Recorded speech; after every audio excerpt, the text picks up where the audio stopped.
केपी शर्मा ओली फेरि एक्सनमा उत्रिएपछि एमाले फेरि फुटको नजिक। घनश्याम सहित 30 जना भन्दा बढी केन्द्रीय सदस्य विद्रोहका लागि ठिक्क। एमालेमा मचियो हैलाखैला। केही नेताले मन्त्री पद नछड्ने बताएपछि एकीकृत समाजवादीमा पनि निकै चर्को विवाद। पार्टी नै फुट्न सक्ने। भीम रावल भन्छन् कमजोरीको गम्भीर समीक्षा गरौँ, उल्टो बाटो हिँड्दा झन पराजय हुन सक्छ भन्दै केपी शर्मा ओलीलाई चेतावनी। एकीकृत समाजवादीबाट मन्त्रीमा सिफारिस भएकाहरूलाई आज शपथ खुवाउने तयारी, तर उता भने नेताहरूले विद्रोह गर्दै। काङ्ग्रेसमा वंशवादको घोचपेच। सिर्जना सिंहको प्रश्नपछि नेता रामचन्द्र पौडेलले सार्वजनिक गरे गोर्खा जेलको फोटो। मेयर बालेन्द्र शाहले सार्वजनिक गरे शौचालय प्रयोग गर्न दिने होटल र रेस्टुरेन्टमा प्रयोगको हुने लोगो। सत्ताको केन्द्रमा माओवादी केन्द्र। पीडित भन्छन् न्यायको आशा छैन तर पनि बोल्न छाड्दैनौ। मन्त्रीको पद माग्दै जसपाका आधा दर्जनभन्दा बढी सांसदहरूको छुट्टै भेला। जसपामा समेत विद्रोहको तयारी। प्रतिनिधि सभा र प्रदेशसभा चुनावको लागि असारदेखि मतदाता नामावली सङ्कलनको तयारी। महिलालाई मन्त्री नबनाएको भन्दै एकीकृत समाजवादीकी सांसदको चर्को विरोध। मन्त्री परिषद हेरफेरमा अरू दलको निर्णय पर्खँदै प्रधानमन्त्री शेरबहादुर देउवा। कसकसको कति सम्भावना, यसबारे पुरा जानकारी। केही नेताहरूले मन्त्री पद नछाड्ने चेतावनी दिएपछि एकीकृत समाजवादी विवादमा। नेकपा यसमा मन्त्रीद्वारा विद्रोहको तयारी, फुटको खतरा बढ्यो। एकीकृत समाजवादीले नयाँ मन्त्रीको नाम प्रधानमन्त्री शेरबहादुर देउवालाई बुझायो। समाजवादीका नयाँ मन्त्रीको शपथ आज। विद्रोहको सङ्केत। मन्त्री फेर्ने निर्णय लगत्तै पुष्पकमल दाहाल प्रचण्ड भेट्न। माधव कुमार नेपाल पुगे खुमलटार। चुनावमा अन्तर्घात भएको एमालेको निष्कर्ष। कारबाही घनश्याम भुषाललाई। प्रधानमन्त्री शेरबहादुर देउवालाई अमेरिकी भ्रमण अगावै सत्ताबाट हटाउने यस्तो खेल। काठमाडौँ महानगरपालिकाका मेयर बालेन्द्र शाहलाई केशव स्थापितले दिए यस्तो सन्देश। एकीकृत समाजवादीको रणनीति। आगामी निर्वाचनमा टिकट पाउने सम्भावना भएकाहरूलाई चुनावी सरकारमा।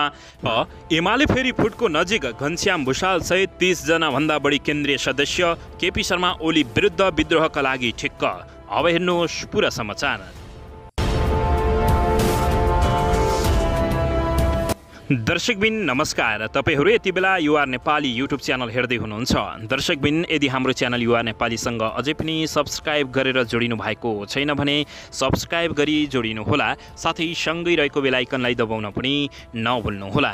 दर्शकबिन तपाईहरूले हामीलाई कहाँदेखि हेर्दै हुनुहुन्छ, कस्तो अवस्थामा हेर्दै हुनुहुन्छ, देशदेखि हेर्दै हुनुहुन्छ, विदेशदेखि हेर्दै हुनुहुन्छ। दर्शकबिन यदि तपाईहरूले हामीलाई रेगुलर हेर्नुहुन्छ भने, रेगुलर र पहिलोपटक हेर्दै हुनुहुन्छ भने पहिलोपटक भनी कमेन्ट बक्समा गई कमेन्ट गरी हाम्रो मेहनतको लागि एउटा सानो लाइक गर्न पनि नभुल्नुहोला। दर्शकबिन फेरि पनि एमाले फुटको नजिक पुगेको छ। घनश्याम भुषाल सहित 30 जना भन्दा बढी केन्द्रीय सदस्य विद्रोहका लागि र केपी शर्मा ओली विरुद्ध उत्रिनको लागि ठिक्क अवस्थामा रहेका छन्। घनश्याम भुषालमाथि नेकपा एमालेको अनुसन्धान आयोगले कारबाहीका लागि बढाएको प्रक्रियाको कारण थियो। अध्यक्ष केपी शर्मा ओलीमाथि आइपर्ने ठूलो सङ्कट भने स्थानीय तहको चुनावमा एमाले धक्का खाए पनि भुषालले 2 वटा विकल्पसहित प्रस्ताव सार्न लागेका थिए। उनले केपी शर्मा ओली यो या त आत्मआलोचना सहित वाम एकताको आह्वान गर्नुपर्ने या त राजीनामा दिनुपर्ने प्रस्ताव भुषालले तयार गरिसकेका थिए। एमाले बैठकमा भुषालले प्रस्ताव प्रस्तुत गर्ने तयारी गरेको सूचना पाएपछि केपी शर्मा ओलीले केशव बडाललाई लगाएर अनुसन्धानको कारबाही अगाडि बढाउन लगाएका छन्। भुषाललाई सम्भवतः एमालेबाट निष्कासन हुन सक्छ। उनले पनि त्यसको सामना गर्न पूर्व तयारी गरिसकेको बुझिएको छ। दर्शकबिन यसैबीच भुषालको साथमा एमालेका 30 जना भन्दा बढी केन्द्रीय सदस्य रहेको विश्वस्त स्रोतले बताएको छ। योगेश कुमार भट्टराईले पनि साथ दिएमा त्यो सङ्ख्या 50 को हाराहारीमा पुग्न सक्ने देखिएको छ। योगेश कुमार भट्टराईले साथ दिने या नदिने स्पष्ट छैन, तर भुषाल अगाडि बढिसकेका छन्।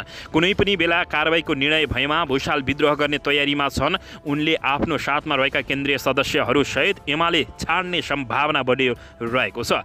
दर्शकबिन यसैगरी विगतमा माधव कुमार नेपालसँग नजिक रहेका युवराज ग्यावाली, अष्टलक्ष्मी शाक्य, गोकर्ण विष्ट, भीम आचार्य, रघुजी पन्त लगायतका नेताहरू पनि केपी शर्मा ओलीको पेलाइमा पर्दै गएका छन्। उनीहरू पनि केपी शर्मा ओलीलाई वाम एकताका लागि दबाब दिइरहेका छन्। तर केपी शर्मा ओली टसमस भएका छैनन्। केपी शर्मा ओली प्रचण्ड र माधव कुमार नेपाललाई मिलाउने दबाब सिर्जनामा वामदेव गौतम भित्रभित्र लागेका छन्, तर यो सजिलो देखिएको छैन। केपी शर्मा ओली लचिलो नभए सांसदको चुनावसम्म प्रचण्ड र माधव कुमार नेपाल सहितको ओली बाहेकको वाम शक्ति एक बनाउने गरी गौतम लागिरहेका छन्। छन्। उनी रहेकाहरू पनि त्यही रणनीति अनुसार सक्रिय भएका छन्। दर्शकबिन यसैबीच एमाले फेरि फुटको नजिक पुगेको छ भने घनश्याम भुषाल सहित 30 भन्दा बढी केन्द्रीय सदस्य विद्रोहका लागि ठिक्क परेका छन्। दर्शकबिन यसैबीच यता नेकपा एमालेका नेता डाक्टर भीमबहादुर रावलले कमजोरीको संस्थागत रूपमा गम्भीर समीक्षा गरी बाटो तय गर्नुपर्ने बताएका छन्। यसो नगरी उल्टो बाटो हिँड्दा झन पराजय हुन सक्ने उनको भनाइसँगै केपी शर्मा ओलीलाई चुनौती दिएका छन्। भीम रावलले प्रसङ्ग उल्लेख नगरे पनि पछिल्लो समय पार्टीभित्र देखिएको विवाद लक्षित देखिएको छ। उनले घनश्याम भुषालको पक्ष लिएका छन्। भुषाललाई कारबाही गर्नुको सट्टो कमजोरीको संस्थागत रूपमा गम्भीर समीक्षा गरी बाटो तय गर्नुपर्ने उनको भनाइरहेको छ। देश जनता र पार्टीलाई एकबद्ध र बलियो बनाई राष्ट्रिय स्वाधीनता, स्वाभिमान एवं संविधान, सिद्धान्त र लोकतन्त्रको रक्षा गर्नु आजको आवश्यकता हो, सोमबार बिहान उनले ट्विटरमा लेखेका छन्। यसका लागि आगामी चुनाव जित्नुपर्छ, कमजोरीको संस्थागत रूपमा गम्भीर समीक्षा गरी बाटो तय गर्नुपर्छ, यसो नगरी उल्टो बाटो हिँड्दा झन पराजय हुन सक्ने भन्दै केपी शर्मा ओलीलाई उनले घोषपेश गरेका छन्। एमालेमा अध्यक्ष केपी शर्मा ओलीको आलोचना गरेको भन्दै नेता घनश्याम भुषालमाथि कारबाहीको तयारी छ। पार्टी अनुसन्धान आयोगले नेता घनश्याम भुषाललाई कारबाही सिफारिस गरेको छ। बुधबार बसेको अनुशासन आयोगको सचिवालय बैठकले भुषालले अध्यक्ष केपी शर्मा ओली विरुद्ध आलोचनात्मक अभिव्यक्ति दिएको भन्दै कारबाहीका लागि पार्टी केन्द्रीय कमिटी समक्ष सिफारिस गरेको थियो। भुषालले अध्यक्ष केपी शर्मा ओलीको कार्यशैलीकै कारण स्थानीय चुनावमा पार्टीले पराजय बेहोरेको बताउँदै आएका छन्। दर्शकबिन यसैबीच यता एकीकृत समाजवादीबाट मन्त्रीमा सिफारिस भएकाहरूलाई आज शपथ ग्रहण गराउने तयारी भए तापनि उता मन्त्री पद छोड्न नमानेपछि नेकपा यसमा पनि विद्रोहको तयारी भएको बताइएको छ। शीतल निवासमा आयोजना हुने समारोहमा राष्ट्रपति विद्यादेवी भण्डारीले मन्त्रीहरूलाई शपथ ग्रहण गराउने छिन्। शपथ ग्रहण दिउँसो हुने भनिए पनि समय निश्चित नभएको अवस्था छ भने नेता तथा मन्त्रीहरूले नमानेको अवस्था रहेको भन्दै खबर प्राप्त भएको छ। सत्तारूढ दल गठबन्धन नेकपा एकीकृत समाजवादीले मन्त्री परिषदमा आफ्नो भागमा रहेका 5 जना मन्त्रीलाई फिर्ता बोलाएर नयाँ पठाउने तयारी गरेको हो। नयाँ बन्न लागेका मन्त्रीहरूमा जीवनारायण श्रेष्ठ, मेटनरी चौधरी, शेरबहादुर कुँवर, भावानी खपुङ्गा र हिरा केसी रहेका छन्। यसअघि स्वास्थ्य राज्यमन्त्री खपुङ्गा मन्त्रीमा र केसी राज्यमन्त्रीमा रहने गरी एकीकृत समाजवादीले सिफारिस गरेको छ। यसअघि एकीकृत समाजवादीबाट स्वास्थ्य तथा जनसङ्ख्या मन्त्री विरोध खतिवडा, एकीकृतबाट सांस्कृतिक पर्यटन तथा नागरिक उड्डयन मन्त्री प्रेमबहादुर आले, शहरी विकास रामकुमारी झाँक्री, श्रम रोजगार तथा सामाजिक सुरक्षामा कृष्ण कुमार श्रेष्ठ मन्त्री रहेका थिए। उनीहरू सबैलाई फिर्ता बोलाएपछि उनीहरूले पनि विद्रोह गर्ने तयारी गरेको बुझिएको छ।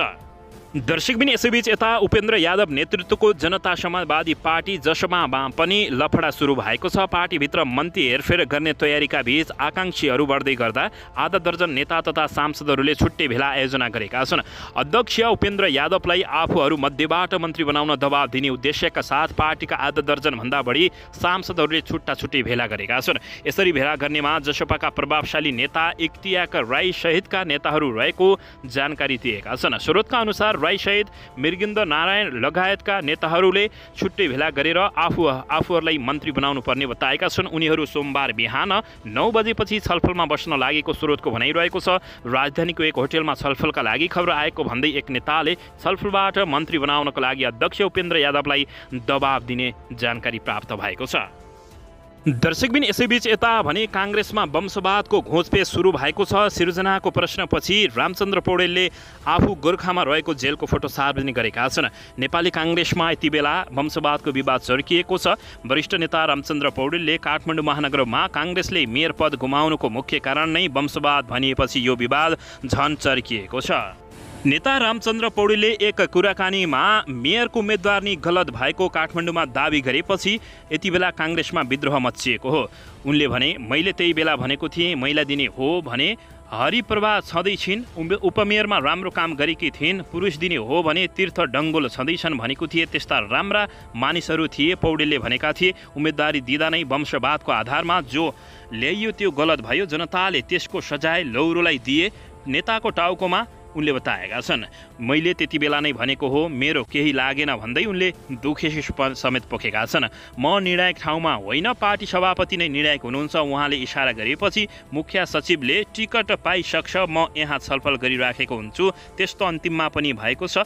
त्यसको परिणाम गत चुनावमा पनि भोगेकै हो र अहिले काठमाडौँमा पनि देखेकै हो भन्दै उनले बताएका छन्। काङ्ग्रेसबाट सिर्जना सिंह काठमाडौँ महानगरपालिकाको मेयरको चुनावी मैदानमा उत्रिएकी थिइन्। उनी स्वतन्त्र उम्मेद्वार बालेन्द्र शाह सँग भारी मतान्तरले पराजित भएकी हुन्।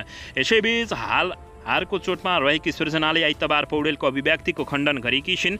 यसैबीच उनले सिंह नेताले पौडेललाई आफ्नो राजनीतिक पृष्ठभूमि बिर्सेको हो भनी प्रश्न गरेकी थिइन् र काङ्ग्रेसका यी दुई नेताको घोषपेच सुरु भएको छ।